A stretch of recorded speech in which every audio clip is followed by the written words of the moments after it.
What's the hardest thing about writing? Well, it's getting started. Maybe you're having a hard time coming up with a story idea, or you're stuck on where to take your story next. If you want a way into a story or a way through, I have 9 story starters to help you. This free PDF is full of story seeds and prompts to get you going. To download your 9 story starters, go to nancypanuccio.com/start. That's Nancy with an I, Panuccio with 2 C's, nancypanuccio.com/start. What you emphasize in scene and what you skim over in summary is entirely up to you as the author, but it should be a conscious decision. It should never be arbitrary.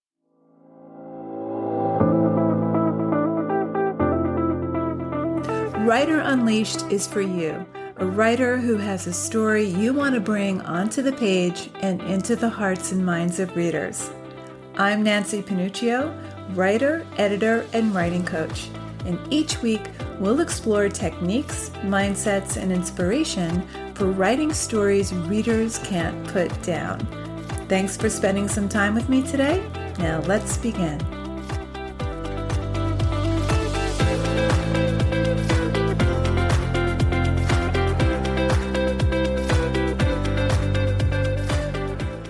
What is scene? What is summary? What's the difference? And when do you use one or the other? In this episode, I'm going to talk about the difference between scene and summary and when to use one or the other. Often I receive manuscripts that are told almost entirely in summary. Writers think they're writing in scene, but it's pages and pages of summary. I want you to know that you're not alone in your confusion about what a scene is versus what a summary is. I didn't know I was writing stories entirely in summary for years until a teacher pointed it out. I had no idea what the difference was, let alone how to write a scene. And it took me a very long time to know how to use summary strategically within a scene. Often the wrong things are summarized and the wrong things are written in scene. Often I'll make a notation that a passage or line feels like plot told as summary. And then we get a lot of insignificant moments written in scene.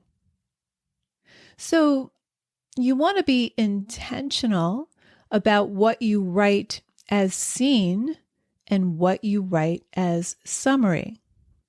We're often urged to rely on scene to advance your story. A scene is more memorable than summary. Absolutely. I'm always asking for more scenes, but summary, especially in a novel, is useful.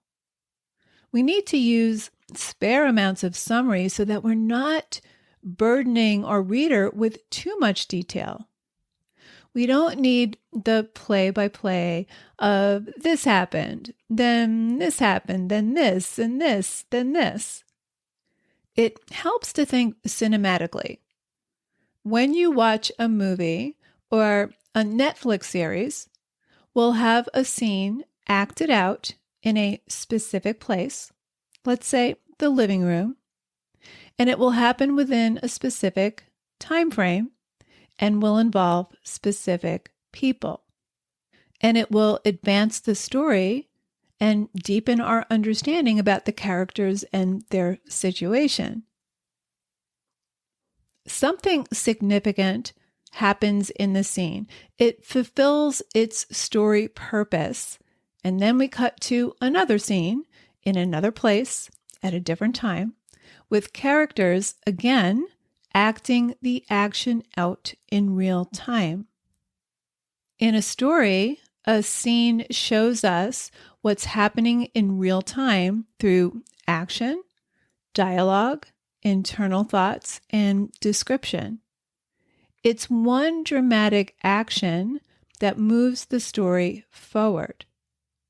So what you choose to write in scene and what you choose to summarize depends on the needs of your story.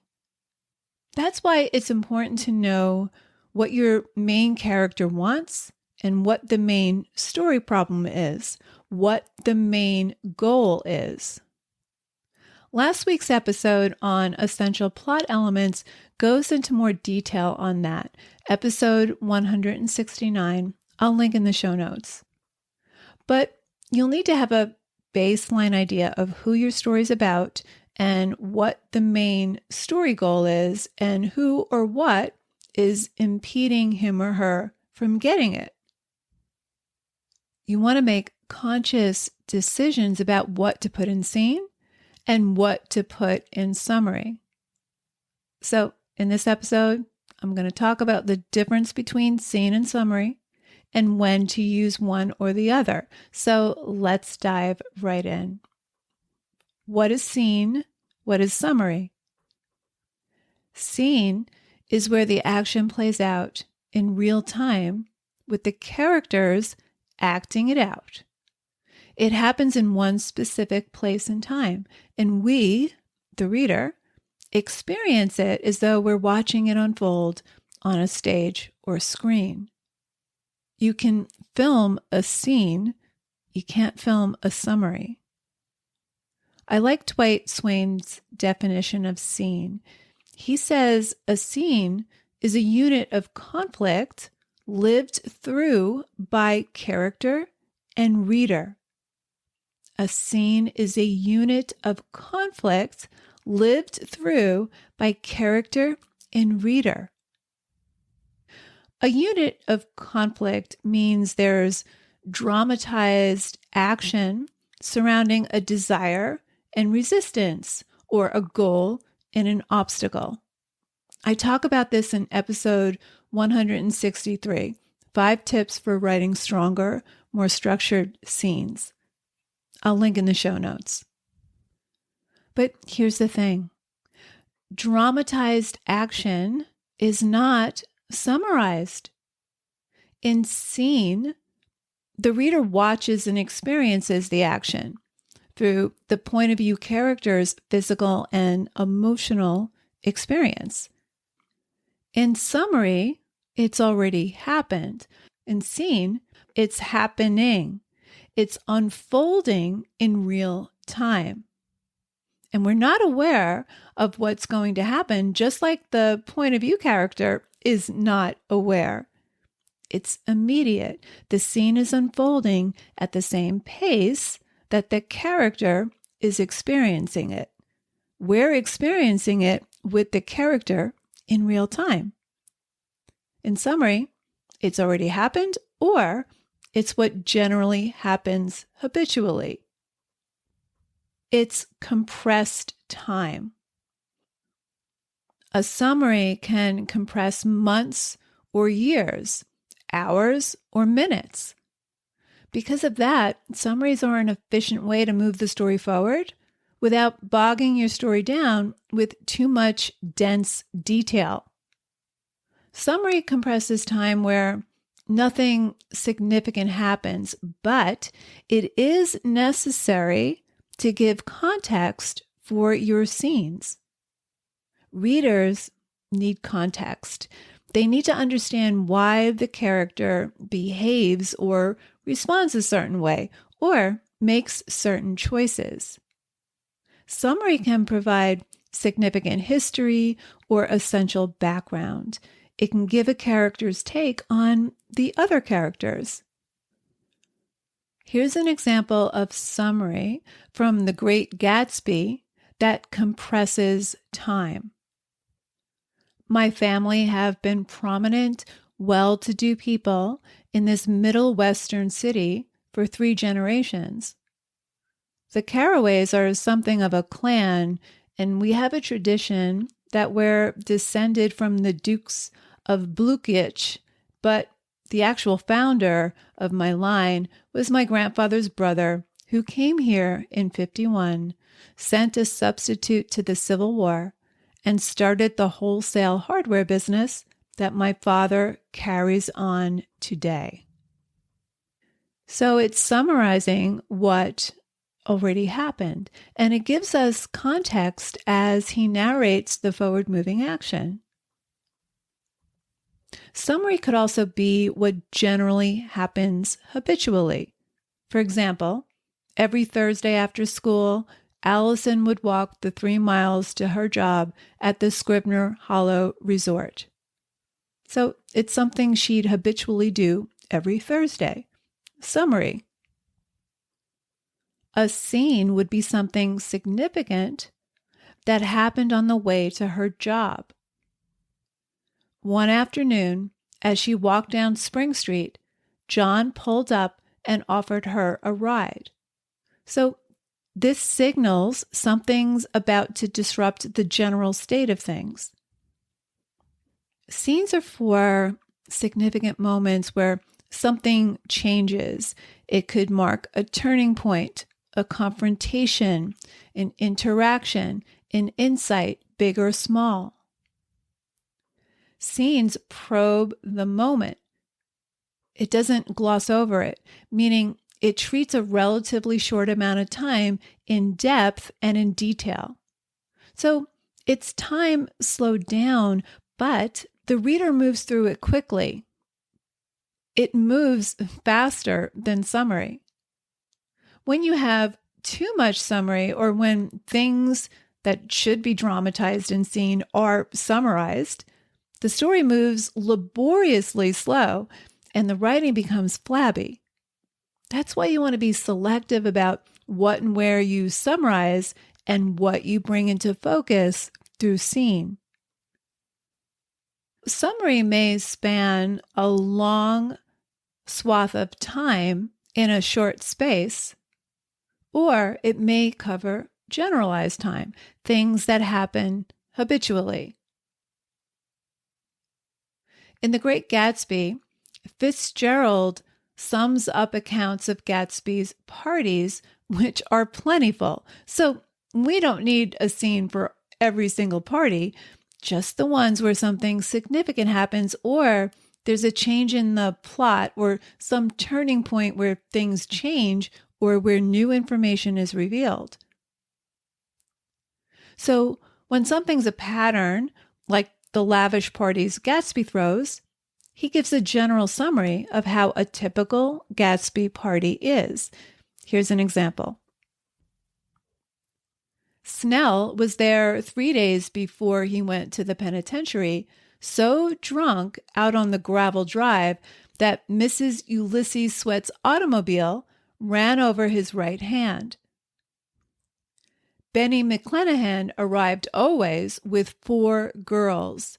They were never quite the same ones in physical person, but they were so identical, one with another, that it inevitably seemed they had been there before, and that their last names were either the melodious names of flowers and months, or the sterner ones of the great American capitalists whose cousins, if pressed, they would confess themselves to be. And Mrs. Claudia Hip, with a man reputed to be her chauffeur, and a prince of something, whom we called Duke, and whose name, if I ever knew it, I have forgotten. All these people came to Gatsby's house in the summer. Okay, so he sums up the summer of parties. It's a pattern, and so we don't need to see all of these parties play out in scene. And notice the level of detail that he brings to this summary. But imagine if we'd gotten every one of Gatsby's parties in scene. We wouldn't know what was important to focus on. We wouldn't know which party to attach any meaning to. So summary is useful to help you avoid that too slow literalness of what happens play by play. That's why you want to be selective about how you use summary and where you place it. We use summary to compress time where nothing significant happens or to show how things habitually were, patterns. So he summarizes the parties in general, how they were habitually, but when something significant happens at one of these parties, he moves in closer to scene. As soon as I arrived, I made an attempt to find my host, but the 2 or 3 people of whom I asked his whereabouts stared at me in such an amazed way and denied so vehemently any knowledge of his movements that I slunk off in the direction of the cocktail table, the only place in the garden where a single man could linger without looking purposeless and alone. Okay, so this is summary. It's not as broad a summary as the typical party summary was, but imagine if he detailed every interaction with the 2 or 3 people he inquired about Gatsby's whereabouts. It's leading up to a scene. He starts to move into scene with, I slunk off in the direction of the cocktail table. Next, he moves into active scene. I was on my way to get roaring drunk from sheer embarrassment when Jordan Baker came out of the house and so stood at the head of the marble steps, leaning a little backward and looking with contemptuous interest down into the garden.